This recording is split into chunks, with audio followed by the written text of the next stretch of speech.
The Angry Chicken is a production of Amove TV. Bookmark amove.tv for more gaming and esports shows. The Angry Chicken is directly supported by listeners like you via patreon.com/TAC. And if you would like to see a live recording of The Angry Chicken, come on out to CreateCon in Orlando this July. Tickets and info over at createconvention.net. Everyone, get in here!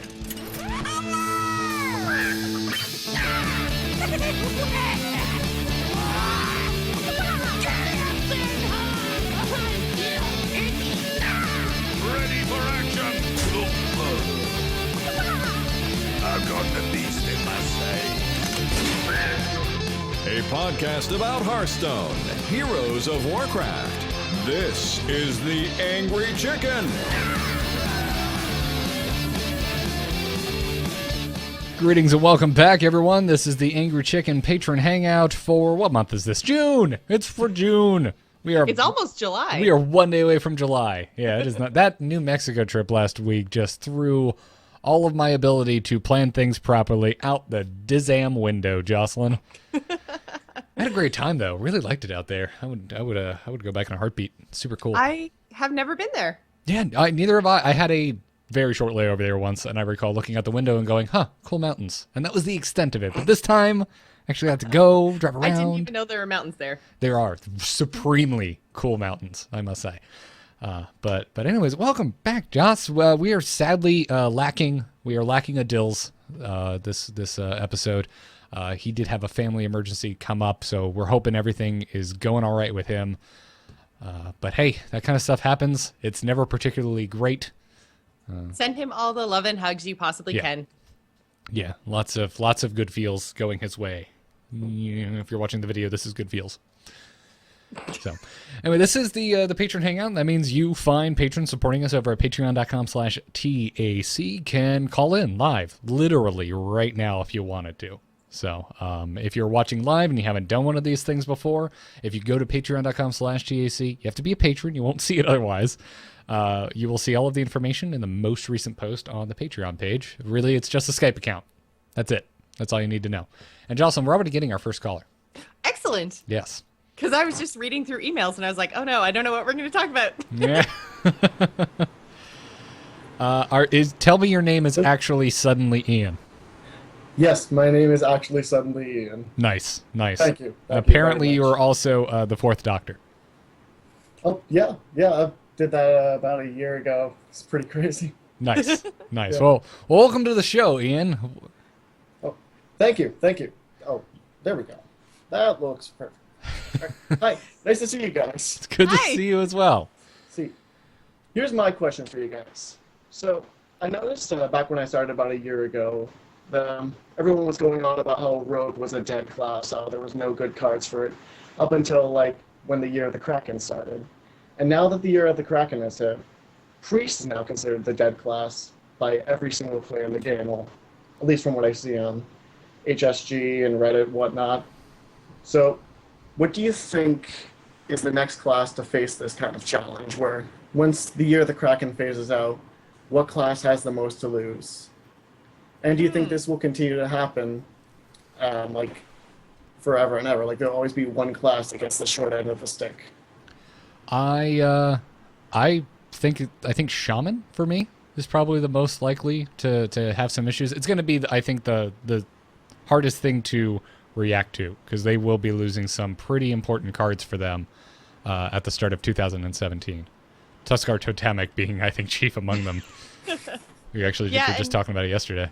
We also see often Blizzard hesitant to give very good cards to classes who have been powerful for a stretch of time. Like we saw with Old Gods come in, like Paladin didn't really get much because Secret Paladin had been on top for so long. People were just sick of playing against Paladin. So I think Blizzard was a little bit hesitant to give Paladin really powerful tools. So they're not the dead class by any means. I think Priest is definitely suffering the most right now, but Paladin has kind of fallen out of favor a little bit. It's definitely the bottom. We saw nobody bring it to the championships this past weekend. So I don't necessarily think Paladin will be the next one, but it might potentially be Warrior, Druid, something that's like on top-ish.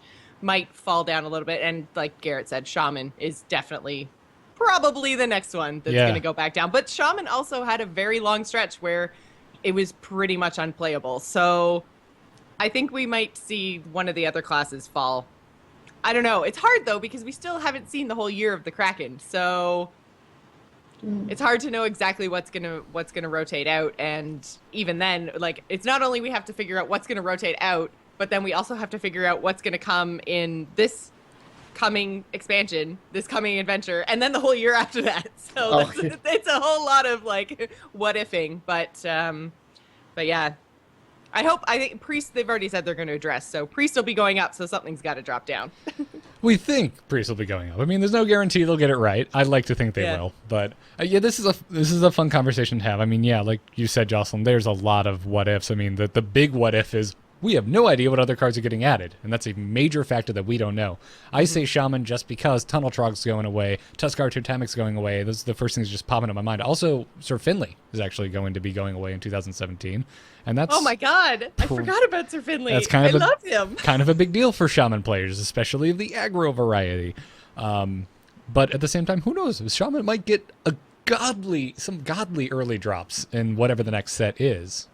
Not to mention, not even in 2017. I mean, we have two more sets this year to look at.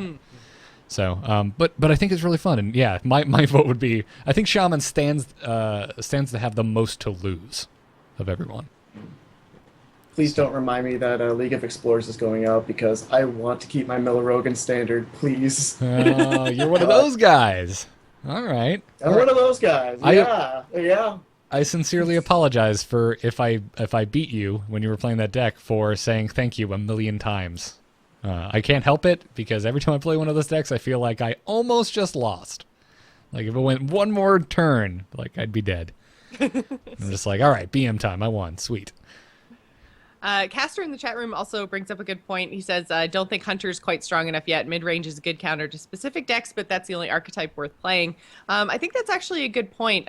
We don't see very many face hunters anymore, and I don't think Blizzard wants to really bring back that super aggro face hunter type of a deck. So I think that makes Hunter a really difficult class to play with, and I think that they've been a little bit too conservative. So I think you might be right, Caster. Once we see some stuff start to rotate out for Hunter, they might just kind of fall even further down because Blizzard's afraid to kind of bring them up with something really aggressive.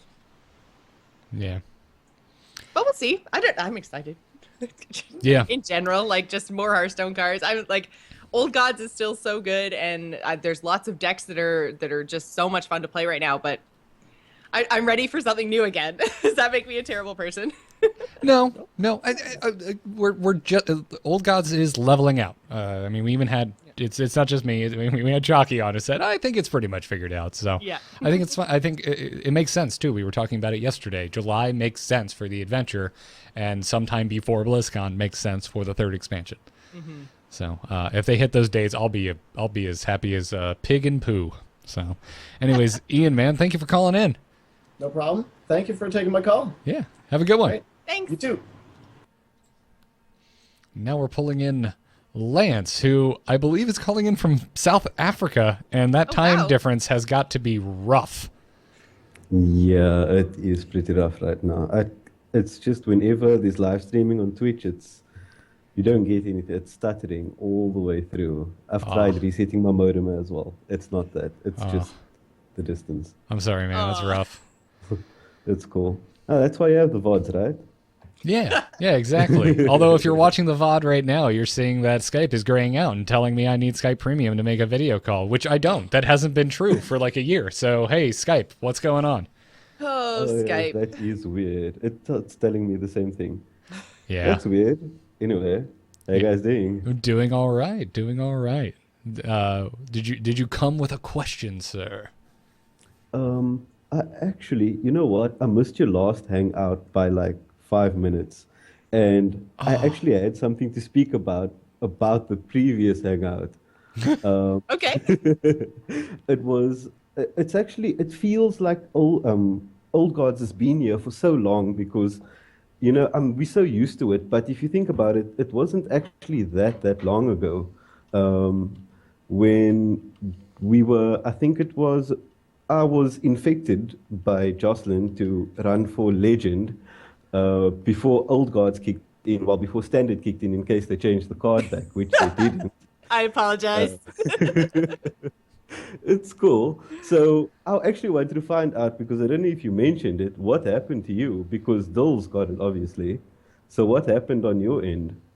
Ever since I think I've tried really hard to hit legend. I guess it was back in December and then again in April, I think. And Yeah, I that's keep true. getting like rank 2. Yeah, back in December I got rank 1 4 stars, I think. And then so I was only a couple games short, which was so frustrating. And then so I was like, I'm never doing that again. And then April came around and I was like, well, I guess I'm doing that again. And then I Yeah. think I got up to like rank 2 and I just couldn't find the motivation to do it. They had announced the card back, which was kind of my motivation, and then Yeah. I was like, "There's no way that they're gonna just drop this card back bomb on us right when they Yeah, yeah. drop the expansion." So I was kind of like, well, but Okay. yeah, no, but kind of like rank 2 to rank 5 is usually where I shake out in a season, and I am. And I know I've said this many times on the show, but I would like to take it a little bit more seriously, and I am planning on competing at DreamHack in Montreal. So I'm going to Okay. actually take some of Chalky's advice and start entering all of those open tournaments on the weekend and kind of learning how to play in tournaments because they are a little bit different than playing on the ladder. But yeah, my Yeah, my for sure. Hearthstone hours really need to increase because I mean I am a fairly good player. I get to my rank 5, my rank 2, somewhere in and around there. I get to that in usually less than 100 games. So I Oh, just really that's haven't cool. taken the time to really push. Mm. So I think Uh, if I actually did like do what Dills did, which was 15 games a day, make sure that you do it. Um, yeah. I think that I could get there. I just usually I get either frustrated or scared. I get really bad ladder anxiety. So usually if I just even if I'm on a winning streak, I'm just like, okay, I should stop because like Yeah. there's no way I'm gonna get higher than rank 8 today, so I should just stop. So Well, I don't know where I heard it. Someone said there's only two ranks. There's legend and not legend. And I've been trying to keep that mentality, when doing that. I made it to rank 4 that season. oh, I got all the way congratulations. to, yeah, I got to rank 4. Look, I made it to 5 before, and what surprised me this season is actually, it's actually kind of sad that Dills is here because I wanted to tell him something to prove him wrong, basically. He said, and I think Garrett said it as well, that you shouldn't play when you're at work because or when you're basically playing on your mobile device because you want to keep track of your stats. Mhm. And I actually found out that if you play a tempo or aggro deck during working hours, you will win. Most of the time, you will win because everyone's working. So whoever's playing at those ranks are just, they might be trying something out or whatever, but you win.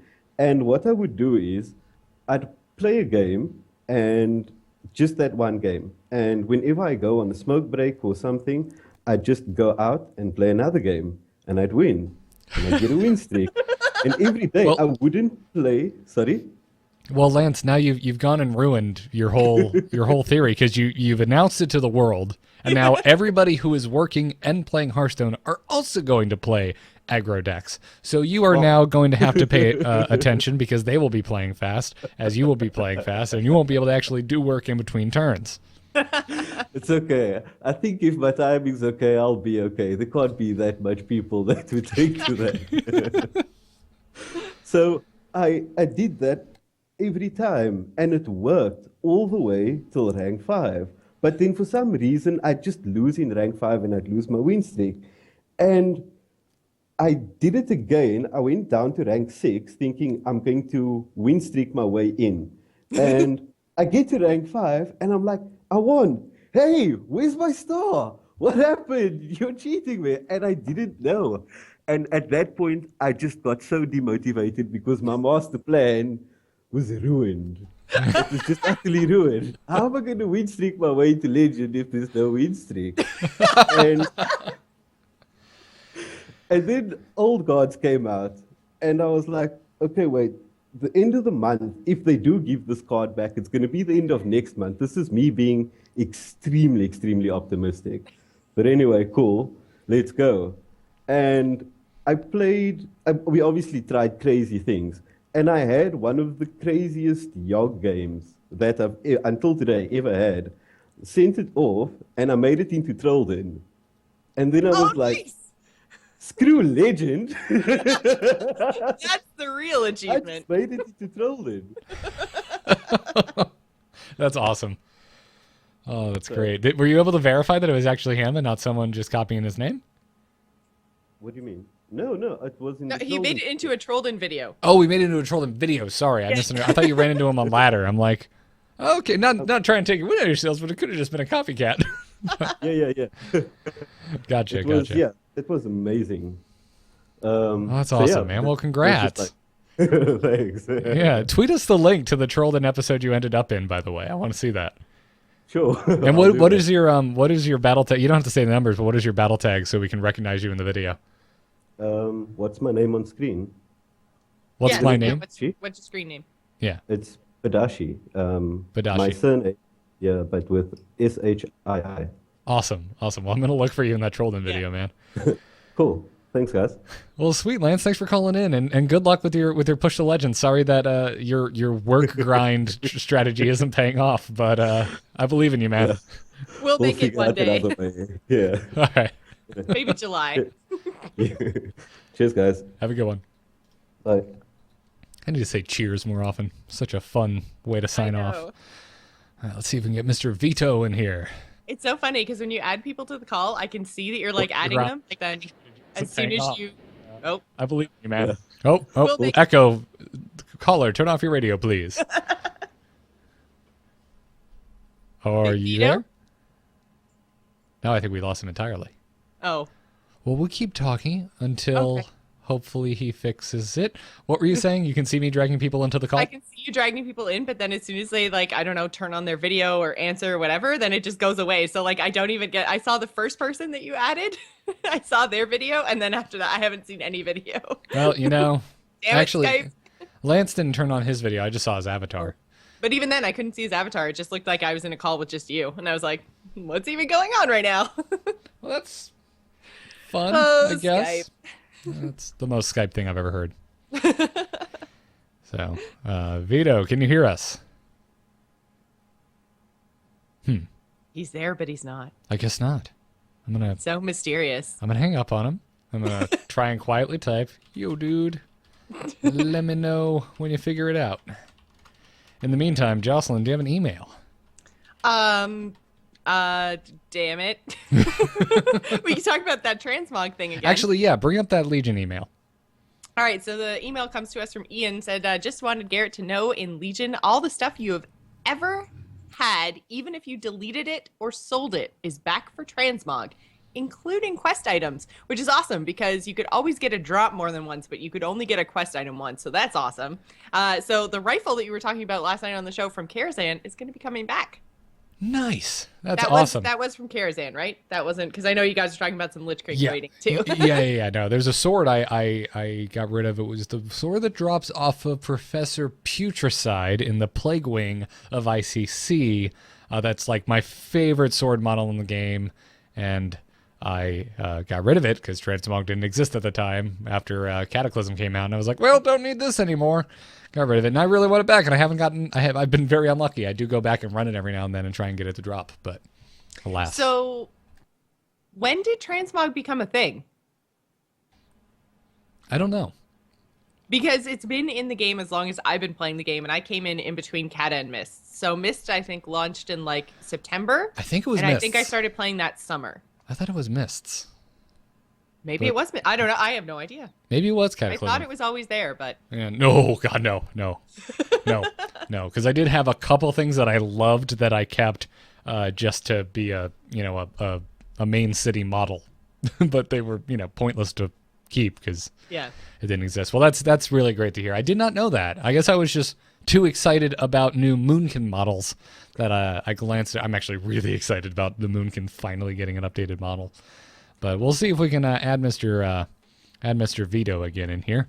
Let's try. Hey, I can hear you now. Hey. Oh, okay. It'd be helpful to actually turn the microphone on. Ah, that usually helps. It does, doesn't it? Usually helps. Hey, guys. But Good to hey, hear from man, you. welcome to the show. Thanks for calling. Thank you. Thank you very much. Firstly, I just want to say thank you guys for the show that you put on. It is great. I enjoy it every week.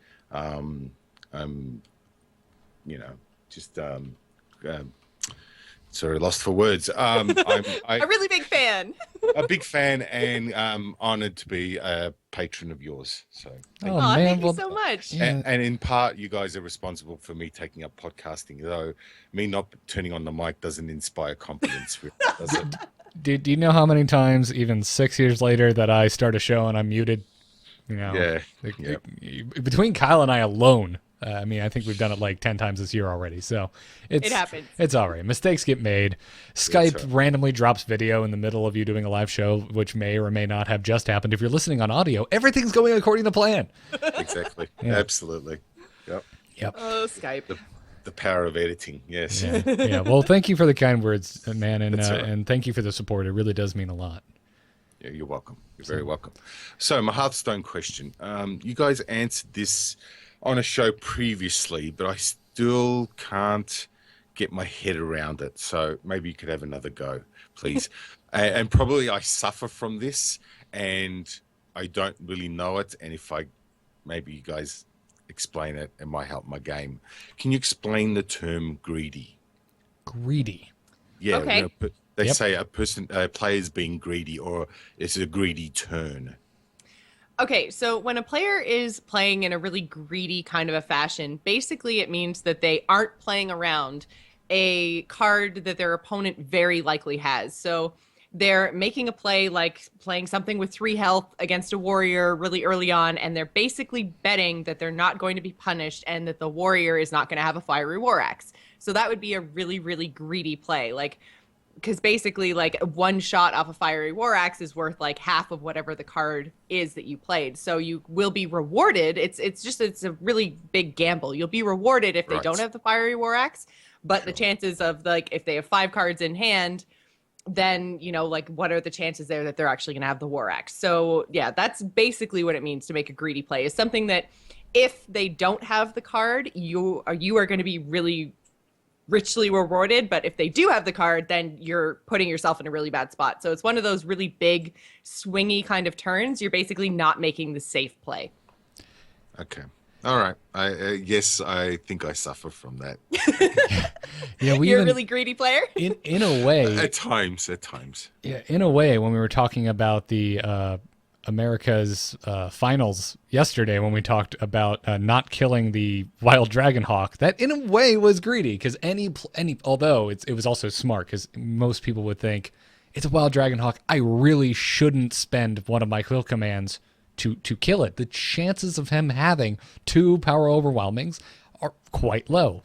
Obviously, we saw it did not pan out there, but that's also kind of because you're being greedy. You want to keep that card. You want to keep it, get maximum value out of it, when in reality, you could have expended it and played as safe as possible. But it's just another one of those terms, another one of those things that is the balancing act of playing a card game like this.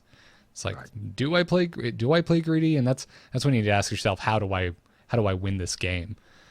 Which again kind of comes back to our talk about the America's finals yesterday, where we were talking about holding onto that fireball so long, playing as freeze mage. It's like, well, how do I win? Well, this fireball has to, I need it. It has to go to face at some point instead of using it to clear. And that was it's kind of similar in that fashion. That was a greedy play, but it ended up being the right one. Right. Yeah, chat room's giving a couple of really good, couple of really good examples. They're saying trying to get 2 kills with a minion instead of trading 1 for 1 with a larger minion, flooding your board right before turn 7 against a mage and just hoping they don't have flame strike. Like, all of these things that you can be very punished for if they have the counter, but if they don't have the counter, then you might just win. Yep. The eternal struggle of playing Zoo against Freeze Mage. It's like, Yeah. I'd really like to commit to the board more here, but it's turn 6, and all of my minions have less than 4 health. So, That makes sense. Thank you for that. yeah, you're welcome, welcome. man. I'm sure you're not alone in not being familiar with the terms. So, we get very timid emails from folks all the time. Like, could you explain this? I'm not sure. It feels like a noob. It's like, dude, everyone was a noob at some point. Just ask. It's fine. Well, and there's a lot of terms that I find, even like being completely new to card games as soon as Hearthstone came out, and just, like terms seem to come in and out of fashion a lot as well. So for instance, like you're right, the term greedy is something that I don't think I even heard for the first probably year to year and a half we were doing the show. I feel like it's only been in the last year to year and a half that it's really gotten a lot of use. So, there are terms that come in and out of usage, just even within Hearthstone, even within card games. So there are no stupid term questions, trust me. Fair enough. Yeah. Fair enough. Okay. Well, thanks for calling in, man. You're very welcome. Thanks for the show. Have a good one. All right, grabbing Mr. Shane. Hello, this is Shane. Hi, Shane. Welcome. Hey, Shane. Oh, Hey, how's it going? It's going all right. How are you? Not too shabby. Yeah, so, if you don't mind if I start off right away, if you don't mind me plugging my, little show I do, No, by all means. What show do you do? I mean, providing it's not like, I don't know, collecting Nazi memorabilia or something. yeah, it maybe is not. Okay. All right. In that case, go right ahead, sir. I do a little show called Techies on Alpha Geek. Actually, it was last Nerdtacular. My friends, my co-hosts and I, we basically were the ones that talked with Justin the bartender about doing the Angry Chicken and Dr. Boom drinks there. Oh, God, you're responsible for that awful drink. Which one didn't you? You didn't like it? The Angry Chicken. The Angry Chicken one was one of the grossest things I've ever tried to drink. it was pretty angry. Okay, for folks out there who are not aware of this, I think we talked about it last year, Jocelyn, after we got back from Nerdtacular. We must have. Yeah, this gentleman and his posse we're being honestly awesome. You guys are being total badasses and coming up with these Hearthstone and like podcast related drinks at the resort for Nerdtacular, and it went so far as they even like wrote it up on the chalkboard for the weekend, which was, I thought, so cool. So you could go to the bar at the resort and order an Angry Chicken. That was great. However, I love it. the drink itself, it was, what was it, like a jalapeno margarita or something? I think so, Yeah. yeah. But it was Yeah. like, because I like jalapenos and I like margaritas, but that thing was spicy. That was like touch your lips to the glass and they burned. Yeah, it just felt like I was trying to drink alcoholic pepper. Blended jalapenos. Is it like you couldn't even taste the margarita? It Oh, was just like or actually, blended you know what the problem was? I just remembered because they gave you a straw to drink it with, and yeah, there you were were sucking up all the seeds. there were big chunks of actual chunks of jalapeno in it. So you'd be drinking, and you'd be pulling on the drink, and just out of random nowhere, a chunk with the seed would just fire and get stuck to the back of your throat, and you'd almost throw up. Like, Yeah. that's what happened. Oh, I choked so many times. I will say though that for the Horde, which was the third one, that was really good. That was basically just a strawberry daiquiri. I loved it. Yeah, sign me up for that. Yeah, and then I think so it what was Dr. Boom again? Dr. Boom was like you get a beer and the two people beside you get a shot or something. Yeah. Yes. Yeah. Yes. That was. I got to give Justin there props on coming up with how to actually concoct these drinks. But Oh, I don't think man. anyone actually ordered the Dr. Boom. Yeah, you were basically it was Jaeger shots too, I think, wasn't it? I'm not sure. It was something terrible. Yeah, so you yourself got a beer, and whoever was sitting to the right of you got a shot, and whoever sitting was left of you got a shot. So you're basically buying your buddies to your right and your left shots Right. of something, and you got a nice, sane beverage to enjoy for Yeah. the whole time. Right. Then the year it was the year prior. They had two other. I think it was a Horde and it might even been a Leroy Jenkins drink in there or something like that. But yeah, I don't know if it was carried over to last year. The first year I actually did get to hang out with you guys at the what is it, the Airy Bar up there. Yeah. Oh, yep. So that was a lot of fun. I like the area bar, except it closes too darn early. Yeah. Oh yeah. But I guess, Yeah. that's a true statement of any place that probably sells liquor in Utah. Oh, good point. So, So yeah, I do actually have one question. I'm curious if you think it would help or hurt Blizzard, and Blizzard, not the player, because this would definitely help the player, I think, but just having a little counter of remaining cards in a particular expansion pack or set. Just the remaining, or the number you have, or the remaining ones that you need. Oh, like how many you're missing? So like Yes. you have 120 out of 132? Right, exactly. I know there's the, what is it? Missing is one of the search functions they added, I want to say. But it's not nearly as intuitive as just having a, straight number there, when you're in the shop or something. I'm just curious if either of you think that's a good idea, or if it's in Blizzard's best interest to even do anything like that. That's a really interesting question, because it would potentially guide your pack choice in the store. Like if I see that I'm Right. missing, 20 cards from one set but only 5 from another set, I'll probably buy where I'm missing more to try to fill out my Exactly. collection. So yeah, I don't know. That's really interesting. I don't know, because I mean, if you're in the store, you're already going to be buying packs. I think it might be interesting to see some sort of like Getting some mad distortion on your end. Sorry, it's the wind. Shane, yeah. yeah, so just if we could, maybe the first page of our collection was like kind of like the card backs, where you can see like all your different card backs. If they just had a kind of picture of the pack for each set, and it had like a number on it saying how much you had right when you first flip open your collection, that would be useful too. And I think that actually might be something Blizzard might be able to do to kind of drive sales, because then it's like a reminder every time you open your collection, like, here's your summary, here's what you're missing, as opposed to like being in the store. If it's already in the store, I don't think it would really have an impact on anything that has to do with Blizzard in terms of how much money they're making or how many packs they're selling. But I don't know, Garrett, what do you think? Yeah, I don't see anything really wrong with this. Obviously, the interface fan in me is like, would you like gray out like GVG because you can't buy it anymore, and you can only like I think of all the little touches you could make to it. But yeah, overall, I think this is that'd be pretty cool. I think. Yeah, the only way I've been able to even do this in the past is using Hearthhead, and kind of manually going in there and saying which cards I have and everything, and then you can do the filter functionality in there. But yeah, it would be a heck of a lot easier if I just knew which sets I was missing the most cards from.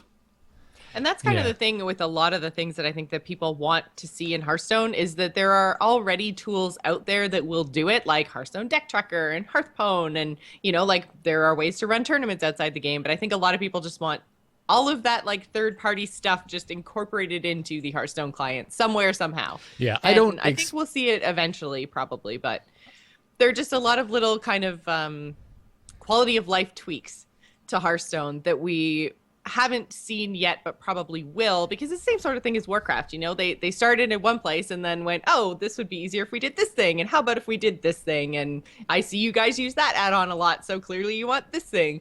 So I think we'll see it, but it may be a while. Yeah, I could also see the potential counter argument for it maybe deterring you from buying more packs, because imagine you buy the largest amount of packs you can for a brand new set, and it's 0 out of however many, and you see immediately just how many cards you actually collected from the set, and it doesn't live up to your expectations. You're like, oh man, I feel like I kind of wasted my money. Well, but I think like if you're starting with a brand new set, then you're probably going to see, I would think, the same number every time, give or take a couple, because you're going to be opening the same amount of commons and rares and epics and legendaries. So you're probably going to end up with a certain, and I don't know the math off the top of my head, but if you buy like the most amount of packs, or you buy the promotion, which this time was 50 packs, then you might expect to get, I don't know, 110 unique cards out of that. So I think that those results statistically would probably be very, very close to the same every time a new expansion came out. So it's, I think, more for past the beginning of the expansion, more so for just like filling out the collection after that initial influx of cards. Oh yeah, I completely agree. Yeah, no, that's a good point. I was just saying that there are some people out there who may have just, maybe their first time doing it, they had a different expectation. It doesn't match up with what they had in their mind. It doesn't seem like a good value, and it may hurt your sales in the future. But then think of all the dust too. Oh, I do. They could have like a. I mean, I'm not there. I'm just saying that's. I could see that maybe being somebody's read on the situation. Right. But yeah, no, I'd be down for that. Although I don't know, like, what do you do? How do you show duplicates? How do you make sure you're indicating to the player that there are some cards that they need a second copy of? Yeah, true. Maybe don't count duplicates. Yeah. And then for the Jocelyn's of the world, they probably want to know how many golden cards they have from the set. Yeah. Yeah, That's but the no, point. good. It's a good suggestion, Shane. I think something like that on the more simple side, rather than going down the Right. nerdy, crazy rabbit hole we just found ourselves in. I think that'd be a helpful tool. I'd be in on it. Excellent. Good to hear. Yeah, man. Well, Well, good suggestion. See you guys at CreateCon though. Oh, you're coming. sweet. Sweet. Yep. Where are you coming from? I'm always curious. I'm coming from Wisconsin. Wow. Okay. Wow. That's quite the distance. Well, that means a lot, sir. Thank you for coming out. No problem. Thanks, guys. Love the show. Have a good one. See you All right, soon. you too. All right. That's awesome. Looking forward to that. Let's see if we can get Mr. Keegan in here. That is a classy avatar photo. He actually reminds me a lot of Terpster. Oh, yeah. It's got a similar hair, similar beard. Hello, Keegan. Hello. Can you hear me? I can. Yes. All right. So my question is, are we allowed to talk about Game of Thrones, or is that too Absolutely. spoilerific? Whoa. Can we give a warning? If not, I have a backup question. I was going to say, if you're not in a hurry, I could add you back to the call at the end of the show, because I feel that'd be a little easier for people to skip. Okay. Yeah, let's do that. All right, cool. Okay. So my backup question is you guys are doing this full time now, right? Pretty much, yes. I mean, not just Angry Chicken. A lot of other stuff I'm keeping in the air, You but got yeah. Heroes of the Storm and Overwatchers. Yep. But what is your kind of day to day? What does your life look? Not to get too personal, but like what you're not going to a 9-to-5 job. What does your life kind of look like? I'm A actually waking. 9 to midnight job. Yeah, I'm actually waking up earlier than I used to. My old job, I was lucky. I actually didn't need to start work until 10, and now I am basically getting up. I would get up earlier, but you didn't want to get personal, but I'm getting personal. We only have one bathroom, so I kind of just lay around in bed until Katie's done with the restroom, and then she's ready to go to work, and then I'm like, okay, time to start my day, and that's around 8:30ish. Whereas before I could easily sleep until 9:30 if I really had to. But yeah, no, I get up, and a lot of it for me, especially if there was a show the day before, it's a lot of post production upkeep, making thumbnails, getting the posts up on Amove, tweeting those out, making sure nothing's screwed up on YouTube, making sure nothing's screwed up on the feed, because it's surprising how many times that you mess up one little character in your link and things are busted. That's most of my mornings. And if it's not a post-production upkeep morning, then it's pre-production and time to jump into the notes, create a doc, send out group text to the different co-hosts. Hey, doc's ready. Get in here. Do your part. That's pretty much the normal day to day. And then there's specific days that are a little more hectic than others because certain things, commingle. Right. Not to mention the recording the actual shows, Garrett. Yeah, that's an obvious one, I would assume. Well, and then of course there's always the video game playing. Yes, the video game playing Yes. as well, which is That's probably a big part. surprisingly hard to fit into my day now. Yeah, But it's just- kind of the whole catch-22 thing, right? Like you quit your job to play video games and do podcasts and do streaming, and then you suddenly have no time because you are the be-all, end-all of what it is that you do. So you have to be your own, your own personal assistant, your own, well, for me, it's like hair and makeup. You have to be your own, Hey, just for me everything. too. I don't Well, wear yeah, a I hat guess- today. Yeah, you do but do your hair could- probably more than I do, actually. You know why? You know why there's a hat on today? Because we ran out of coffee. And I was like, Oh, you no. know what? Overwatchers gets hat, Garrett, because I'm tired. Direct correlation between coffee And and hair, hair. and hair, yeah. manscaping, yes. Yes. And there's also there's just so much that goes into it. There's the video production, there's the editing afterwards, there's all the recording, and it's just like when you have to do all of that stuff yourself, you kind of get to the point where it's like 10 or 11 o'clock at night, and you're just like, now I'm supposed to play video games? I'd kind of just like to go to my bed. I work in video production. I just want to say that your guys' Amove TV, all of your productions are are top notch. They're really well done. Oh, thanks, man. you. And so I really, I enjoy listening to all of them. And I won't take up too much of your time because if we're going to talk about Game of Thrones later, so I'll get off. But I just wanted to throw that out there. Cool, man. Yeah, no, it's fun. I mean, I know we just talked about kind of what's difficult about it, but Right. this is something you're living the dream. I've wanted for the last 6 years since I did enough episodes of Starcast to feel like I didn't completely suck. It's like, hey, this is kind of fun. Hey, we're actually gaining listeners. Boy, this would be cool if I could do this all day long instead of having to drive 2 hours through the, on the 405 to a minimum wage paying pet shop job in LA. Yeah. So now that I'm here, it's awesome. It is, as Brian Brushwood one time warned me, more work than I ever thought it would be. But it's really awesome, and because of folks like you, Keegan, who are supporting us on Patreon, we get to do that, and that is absolutely awesome. So Hey, it's the least I can do. thank you, man. Yep. All right, don't go too far away because we'll bring I you will. back. Yeah, I'll stay around. yeah. All right, All dude. right. See you in a bit. Bye. All right, who else did we miss a call from? All right, we're gonna try and get in Bassam here, who said he's calling in from Saudi Arabia and isn't sure his internet is up to the task. Ooh. Well, we'll see how it goes here. Oh, Hopefully I you can guys hear can you. see me. You sound great. Oh, great. I'm going to accept video here to see. And I guess I'm getting Jocelyn up here. Yeah. But Garrett, I see that you're still just the angry chicken.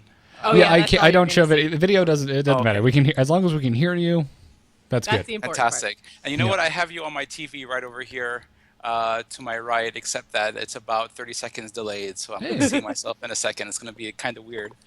How are you guys doing? We're doing great. How are you? Doing pretty good. By the way, I might need to hang up really quickly. I'm expecting an air conditioning repair guy like any minute. Well, then So let's get that if question out of you. happens, I'll take my answer off the air, I guess. Sweet. Well, what's your question? So my question is, I've lived in the States for about 15 years before coming back. So most of I started my Blizzard account with my Hearthstone account in the Americas region. Now over here in the Middle East, I guess we're part of the Europe region here, and so there's a lot of people here. It's actually Hearthstone's quite popular here, surprisingly. I was quite amazed to see that. Unfortunately, I can't play with anyone here with my Americas account, just because I can't even add them as friends. So my question is, why did Blizzard do this? Like, why won't they let us play with other regions? And do you think that's ever gonna change in the future? I feel like this is probably more of a Garrett question because you've been in the Blizzard universe a lot longer than I have. Because I know, I don't at least honestly know. I don't know why that decision was made. I mean, I understand the concept of having servers in different regions so that you have a good experience in terms of ping and connection and whatnot. But in terms of, I mean, for Hearthstone, it has competitive implications. I mean, I understand that there's an issue with there's gold, and there might be issues with farming or something like that. And so, I mean, that's the only kind of explanation I can think of, is just to try to prevent any kind of weird cross-region shenanigans from happening. But I can't even really think about what that could be. And I mean, something like an Overwatch, I can switch regions back and forth. I can play Americas, I can play Europe, and all of my experience and my levels and all that stuff carries over fine. Mm-hmm. But I can't. But I have a lot of money and gold invested in cards in the Americas region, and I just had to create a whole new Europe account, which was completely empty. And it's painful. It's like I have nothing. There's no legendaries. It's a mess, and I'm just not competitive, and it's frustrating. Yeah. Yeah, I mean, like I said, I don't know honestly why that decision was made, because they're not even consistent with it. Overwatch is perfectly fine across all regions. Yes, you still have to select your region, but everything you have is unlocked between all of them. I mean, it is a little bit different. Overwatch, for the most part, is a box product. You buy it, you have it, you're good to go, but it still takes into account things you got from loot boxes, which are microtransactions within the game itself, and that does carry over between regions. Mm-hmm. So I don't know. I don't like it. It is I think the single largest downer in terms I think it's one of the worst things about Blizzard games. And clearly I feel like we, and now you included, Bassam, for different reasons, are definitely biased in this regard, because it's not an issue for the vast majority of players, I would assume. But we do big community tournaments, and without a doubt, every single time we announce one, there are folks from Europe and from the Australian servers and everywhere else in the world other than the North American server who are disappointed and want to be a part of it and want to be competitive in it, and there's just really nothing we can do. Yeah. And so we would love that, and clearly you who moved back to the Middle East, that's really having a negative effect on your enjoyment of the game. Yeah, But unfortunately, yeah, I think at the end of the day, it's just we are edge cases. Mm-hmm. Well, and I think basically, because you both brought up Overwatch, and I think while that is a fantastic example, I think that's where Blizzard is going with their products. But like Hearthstone and Heroes of the Storm just aren't built like that, like from the very beginning. They come from an era where esports wasn't as big. They never thought Hearthstone would get as big as it was. Like the regional servers didn't really seem like a problem. It probably seemed like something that they did just to, worry about pings and stuff. And why would you ever want to play against people in EU? Like this is, like there's going to be tons of players in NA. I think it's just something they didn't think about. And now they've made Hearthstone in a certain way that it would be like, how would you even go about combining regions? Because then you've got a whole bunch of people who Dills is a great example. He's got 3 accounts. So how, do you refund all of that? Do you just smoosh all the collections together? Like, how would you even bring everybody together the way that Overwatch now works? So yeah, I think that Overwatch just learned lessons from Hearthstone and Heroes and went, oh, maybe we should just make this not region locked. We can still have our servers, but you can just have all your stuff everywhere. Yeah, Lance in the chat room brings up a good point too that I completely forgot, and now that I'm thinking about it, I'm pretty sure we talked about it on Starcast or something back in the day. Cost for purchases in different regions is an issue. And also I'm not sure how much the two are correlated, but think of something like World of Warcraft as well, Jocelyn, where in China they're playing a different version of the game, and in South Korea they have a different monetization. The way it's monetized is completely different.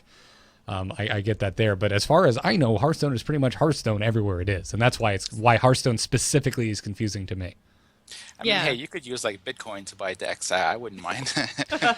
I'm sure you wouldn't. Blizzard might, but. I don't know. I'm sure there are. Again, we're not on the inside. There's factors we're definitely not considering, but to me, Hearthstone is definitely the biggest. I think. That and Heroes. Heroes drives me up a wall too. I can't go play with my friends in Europe with my heroes. I don't care about my skins. I just want my damn hero roster. Mm-hmm. Yeah, because Heroes are freaking expensive. Heroes is expensive. Yeah. And if there was ever a game where ping doesn't matter at all, it's Hearthstone. Yeah, exactly. I mean, a little bit. It still kind of sucks when you have a bad connection. Well, can. Yeah, I was gonna say you can disconnect and reconnect, but yeah, but for the most part, you're right. You can reconnect, and it possibly hasn't impacted your game at all. That's very true. I mean, I've played Overwatch with friends back in the States, and my pings are like 200, 250, so it kind of limits what kind of characters I can play with. Yeah, I can imagine. It's nothing where I have to aim, basically. Yeah. And Greer in the chat room is right. Dustin Browder did say that he wanted cross-region compatibility for Heroes of the Storm, but there would have been a lot of changes or challenges to get that to work. I'm sure that comes from it being built on the StarCraft 2 engine in that regard. But again, back to Hearthstone, where it's a new engine that they built. I'm blanking on the engine. They use a pre-existing engine, but still, it's a new game. I don't know. Hearthstone is the outlier where the one that I look at and I exclaim the loudest, "Why?" So.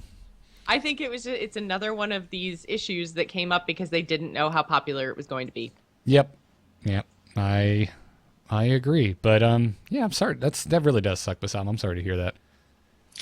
There's always people to find. The thing about Blizzard is that they are, in general, very receptive to, one-off kind of stories like yours. So, I mean, you never know. I don't know if you've tried or not, but if you just write into customer service and just say, here's the situation, would it be possible to just transfer my account? It's not like it's a service that they make available to everyone all the time, but they make exceptions in one-off situations that are extraordinary all the time. So Yeah, they did it. It wouldn't hurt to try. The only time we know of that happening was when Japan got their localized version of the game, and a large, amount of the population of Japan were already playing. Yeah, I do remember that happening. I don't know that I would want to actually transfer regions, because then I also have friends in the States, so then I'm cutting them off. Well, then the truth comes out. No, I know. I'm trying to straddle both continents. NA greater than EU. Yeah. In that case, you kind of just need to make a call where you want your big collection. So. Yeah, it's unfortunate. I guess, it's not going to stop me from playing. Yeah. Still having too much fun. And the nice thing is, there's always someone to find. I mean, right now it's about like midnight over here, but even if it's middle of the day over here, there's always someone awake late at night in North America that I can find to play with. Yes, they're called prey because they're very tired. Yes, that's right. Well, Bazam, man, thank you for calling in and thanks for supporting the show. All right, thanks very much, guys. I appreciate it. Have a good one. Thanks. Bye. Alrighty, let's add Mr. Cheesy Bob, and then we'll pull Shane back in here briefly. You mean Keegan? Or Keegan to spoil Game of Thrones. Hey, Cheesy Bob. Hello, how's it going? I recognize that shirt. I'm trying to pause. There we go. Now it's paused, and now I'm not getting like double talk. Nice. Good. How's it going, man? Pretty good. How yourself? Good. All right. I'm working from home today. We're installing new windows in the house we got. Nice. So we're in the new house now, which is pretty awesome. Well, congrats, man. Congrats. Yeah, it's kind of insane. Well, what did you want to talk about today? What'd you bring with you? The thing I thought about is I had this little note of potential hangout topics, and I was looking at it, and one of them was what would be a Cluck the Meta tournament? Oh, that'd be so hard to police. Yeah. Right. And, we would have to have a what panel I of. thought about was maybe there could be. What if you could do a tournament with any tavern brawl that's happened? What would be like your favorite tavern brawl to have a tournament with? Oh. Well, right. And of course, the silliest one, of course, would be the Great Stone of Challenge, because that's kind of already been done. Yeah. That was just Challenge Stone, yeah. Yeah, that's a good point. I need to pull up a list of tavern brawls. I know, I can't even remember them all off the top of my head. They're just here and gone so fast. As to your Collect the Meta one, we would need a panel of judges that would go through. Everyone would have to submit their decks. The judges would have to go through and judge them worthy of being Collect the Meta material. Yep. Yeah, the thing I was thinking is like no more than 20% identical to anything that's been in a tournament in the last few months. Oh my god! But yeah, I feel like you're trying to give me some sort of a heart attack. Yeah, that's not happening. You need to write like an automatic analyzer tool to do that, but it seems like it'd be really fun, because I think that when you do like the Cluck the Meta like deck building stuff after a show, like those decks always seem like a lot of fun, and like when you built the Confuzzled Priest, it like was really great when you were playing against people who had were really early in their ranks, but then once you sort of got to a level, then it stopped working, and it's like it'd be really fun to just sort of be like, just know these sort of top tune decks that you sort of like have thrown together. And actually, something that I'd be interested to see is Dill's had a Pauper tournament recently, and I wonder how that went. Too bad he's not on the call, because I'd like to ask him about that. Yeah, that's the first I'm hearing of it. It was a little patron thing where it was just like just a 16-player single elimination quick tournament of like just common cards. Oh, okay, gotcha. Yeah. Well, I just pulled up a list, and the one that was popping in my mind I couldn't think of the name of was Miniature Warfare. I'd like to see a tournament of that, where all of your minions are 1/1 and cost 1. Oh, that would be fun. Yeah. A thing that I think might be fun is the Summoning Stone one. That would be cool.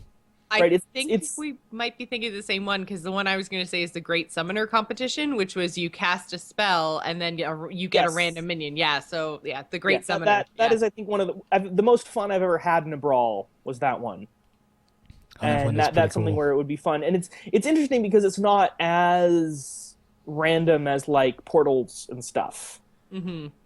The other one I really liked was the Masked Brawl, which is the one that when you kill the minion, then it summons a random minion. So it's like all the minions are piloted shredders, basically. Oh, that one was cool too, yeah. All of those kind of fun ones where it's not just complete random chaos, and also where mage is good, but not the best go-to class. Yeah.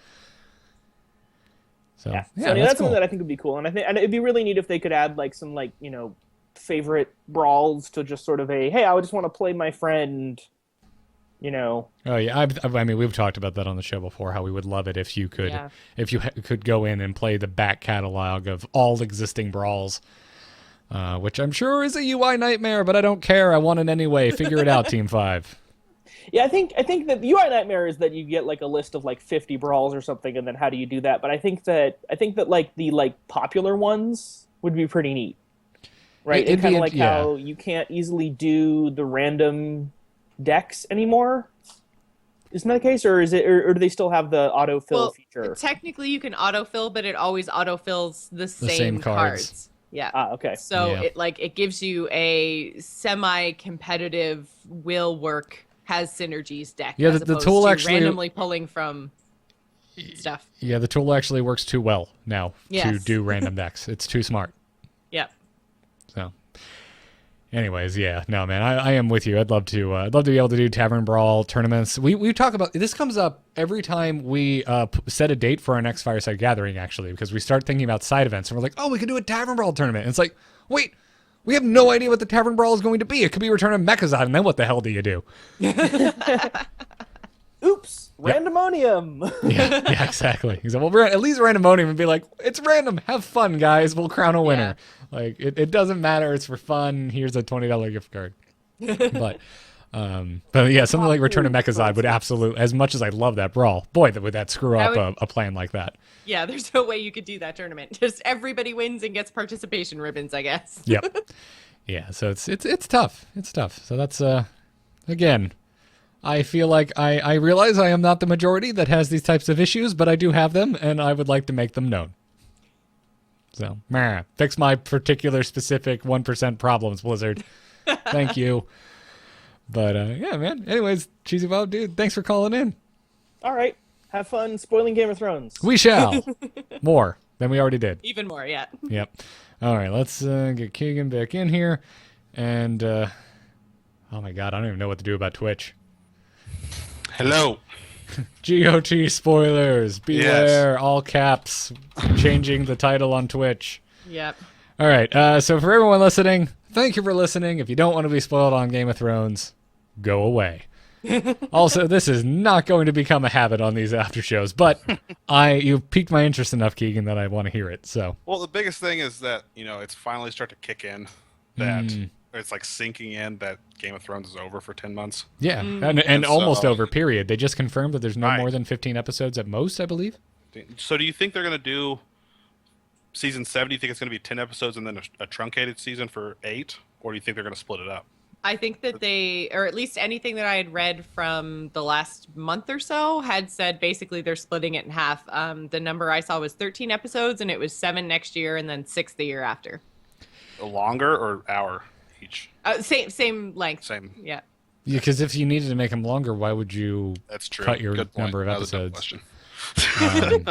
No, it wasn't. That was not my intention. It's not a dumb question. I was literally putting it together in my own head as I was saying it. As I'm like, why wouldn't it just be longer? Oh, wait, that doesn't make sense. Anyways, yeah, wasn't trying to be a jerk. Unintentionally a jerk would be my autobiography. Yes. Thank you, Jocelyn. Intentionally a jerk would be Jocelyn's autobiography. Oh. She's just better than us. She's in the 1%. I know. But yeah, man, GOT. So what? I'm assuming you have like some type of theory or something. Yeah. Well, I mean, the biggest question that came to mind in the season finale was Varys and Dany haven't met yet, have they? They never officially met on the show, did they? Wasn't Varys around when? I thought because Jorah brought Tyrion. Yep. At the end of season. You're right. Varys didn't bring Tyrion because Varys kind of wandered off. Varys showed up in that, was it season 5? Season 5 finale. Well, clearly they've met now because they're on the same damn boat together. I was going to say, I'm sure, because, they were all advisors to her. Boat. Yeah. But I feel like she's heard about him, because he's the spider and whatnot. And so I'm kind of angry that we didn't get to see them meeting. I don't think they've ever, because he left before she came back. He left for that mission in Westeros. Yeah, but he was there before, though. No. I'm Googling it. Yeah. Yeah, honestly, cannot remember. I don't remember a specific meeting scene between them, but I could have sworn right. that he was around. Because Tyrion and Dany have their meeting scene, and I really like that because they're two major characters who haven't met each other until season 5. Yeah. Well, I think it might have happened off screen because when Varys is kind of talking Tyrion into going to see Dany, he says, "I have someone that you need to meet." So, right. I feel And like they must have been in stuff. scenes and together before. Yeah. Sorry. No, I cannot. Yeah.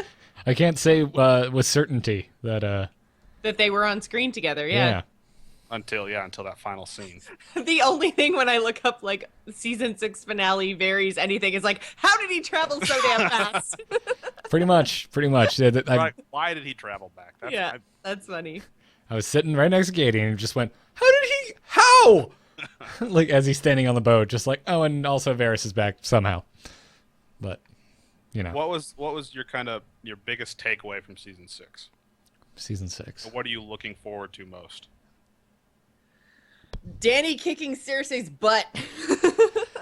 Yeah, I'm really looking forward to seeing whatever the fallout of Daenerys' siege is. But, I mean, just what we've been waiting for since the very first scene of episode 1, man. I'm ready for the battle against the White Walkers. The real one, not just Hardhome.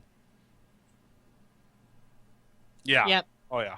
Well, and the thing is Dany coming to Westeros for me because just in general, like she's, as far as I know, she's hasn't even made it there in the books. I haven't read all the way to the end of the last books, but like this is basically what the entire series has been building up to is Dany finally coming across to Westeros. So I'm looking forward to seeing like how that actually, like the return of the Targaryens impacts the whole world.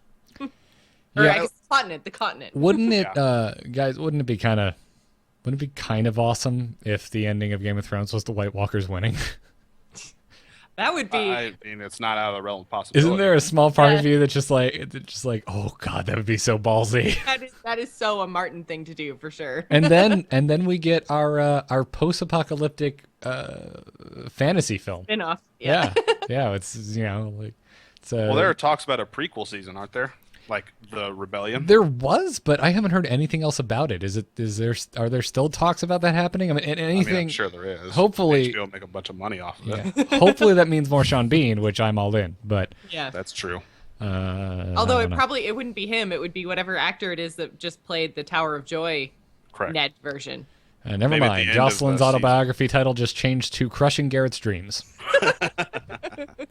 One dream at a time. Also, Midnight Bomber in the chat room has the best joke of life ever. Oh, I'm so glad you saw that. Yes, I didn't want to interrupt, but I had to pause. I had to mute myself while I was laughing. Yeah, it was great. Yeah, so how long does it take to get from Dorne to Marine? I don't know, Jocelyn. Varies. Oh, I was going to set you up, but fine. No, I can't even. I had to. It's too funny to wait. Yeah, it varies. It varies. Oh, that's great. Oh, that's so bad, Midnight Bomber. Well played. So good. Well played. I'm not sure you came up with it, but if you did, you're amazing. If not, thank you for sharing it. Yep. Yep. Sharing is caring, and Midnight Bomber cares. Okay, so I listened to a couple of Game of Thrones podcasts, and you guys are one of them. So I apologize if this is just blatant plagiarism, but somebody had said that there's really no counter to dragons. Like, how do you stop that? How would the White Walkers stop the dragon? That's my thing. Is if Dany decides to take her dragons up to fight the White Walkers, is there really a way they can lose? Well, yeah, I'm trying to think. Because basically what happened with the dragons and how they were wiped out in the first place was basically domestication, right? Like dragons aren't meant to be pets. So, over time they just got smaller and smaller, weaker and weaker to the point that they just basically died out, except for these apparently 3 dragon eggs. So, I mean, we've seen Dany's dragons are big and strong and powerful. So it's a really good question I think that's going to be something that when we finally do get the showdown between whatever humans remain and the White Walkers, that's going to be something that's going to have to happen pretty early on in the battle to set the stakes. We're going to have to... a dragon's going down. A dragon is somehow going down. I don't know how. A dragon has to die early on in the fight against the White Walkers. So, because that's how you set the stakes. Give it some weight, yeah. Exactly. That's how you go, oh, shit. They just took out a dragon. Oh, geez. Because you're right. They've been this untouchable force throughout the, well, barely seen force, honestly, if we're talking about it.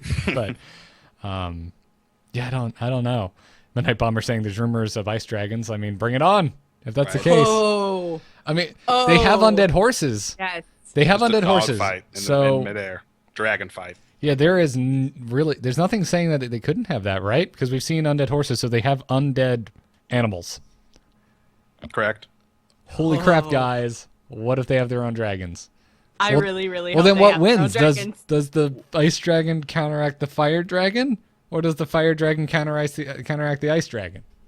Speaking of undead animals, you have Summer. Summer died up there. What if they brought Summer back? Oh, God, direwolves. Undead direwolves. Oh, jeez. Humanity's doomed. White Walkers are going to win. There we go. We found the answer, Keegan. We found it. We're all going to lose. Yep. We might even lose in real life. Yeah, that's how bad it will spill out of the TV like The Ring, but even more terrifying. Not a Ring fan, Jocelyn? No, that movie absolutely terrified me for years. It gave me the heebie-jeebies. I hated The Grudge more because The Grudge had a lot more cheap scares. At least The Ring, you kind of saw him coming. See, and that's the thing with The Ring is it was so freaking scary and not cheap scares. Like, they were legit scares. Yep, and nowadays you just have to explain to your kid what a VHS tape is before they even understand the plot of the movie. Yeah, true. Yep. But yeah, no, I actually worked at the movie theater when that was in theaters. So I was an usher, so I used to have to go in and clean the theater afterwards after people left. So everybody, in those days, there were no like post-credit scenes. So everyone would leave as soon as the movie was over. So yeah, I would have to like clean the theater when it was like the little dead girl singing and stuff. Oh, like lovely. that movie has some really freaking terrifying music afterwards during the credits. And I And would we be in all the theater learned. all by myself. It was still dark and there's this little like scary girl singing And if you're listening to the last episode of Embrace the Spoilers and wonder to yourself, I wonder why Jocelyn is so scarred by creepy children. Now we know. Now you know. So, Yep. Well, Keegan, man, thanks again for calling in. Yeah. Oh, thanks you guys. Thank you guys. And thanks for the support, dude. But we're going to wrap this up now. Sounds good. Have a good one, dude. All right, you too. Well, Jocelyn, that's going to do it for this episode. For those of you who stuck around through the spoilers, that was actually I would say, fairly spoiler light. Oh yeah. The only spoiler I think you gained from that was Danny is still alive, and the White Walkers haven't already been defeated. Yeah, that wasn't too bad. Too spoilery. Yeah. Spoilers are that we didn't talk about anyone really dying. We just talked about a bunch of characters who are still alive. But anyways, that will do it for this episode. Thank you to all of our patrons who called in. Thank you to everyone else who are just supporting us, because that is awesome, and we really do appreciate it, guys. So other than that, that'll do it. Jocelyn, where can folks find you? Best place to find everything that I'm doing is just follow me over on Twitter at JossPlays, because I tweet out whenever I'm doing something new. Sweet. You can find me on Twitter at GarrettArt, and all of the podcasts, including Embrace the Spoilers, which if you want more Game of Thrones spoilers, you should go check out over at amove.tv. Other than that, thank you everyone again for the support. Thank you for listening. Until next time, job's done. Job's done. Yes! How does he do that every episode?